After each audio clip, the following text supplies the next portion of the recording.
Jaz sem si v bistvu najbolj želela imeti psa in sem očiju v bistvu težila 9 let in pa ga je v bistvu še prijateljica dobila. Je bil vid, krik in jeza, ker je bila tako ljubosumna. Najprej je imela v resnici še tacega robotskega psa, ki si ga, ne vem, in se je pol z njim tam igrala in se delala, da je ta prav. Pol je bil pa meni všeč, pa sem hotel imeti svojega, tistega robotskega pa sem mu pa kupil plišastega psa. Je kar več dela z ta pravim psom kot z robotskim. Mislim, vse to sem tudi pričakovala.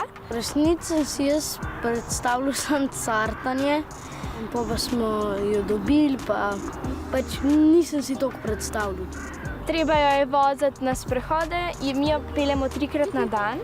Pri cesti jo moraš imeti na povodcu, naprimer tukaj jo moraš imeti na povodcu. Je treba tudi paziti, ker recimo so kakšne oznake, pes recimo sem ne sme ali pa tukaj mora biti na povodcu. Tako da te oznake moraš tudi upoštevati. Če se pokaka, moraš pobrati drekec, pa je dati priboljšek. Smo jo pa kar navajali, da zunaj lula pa kaka, ker drugače je to noter počela. Zdaj, mi smo rabili ful dolg časa, da smo jo navadili, da je sama doma.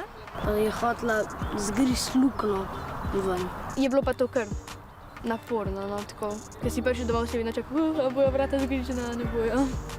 Recimo, da vsak drugi dan jo kakšen trik naučim. Se pa najraje z juki igram pa cartam.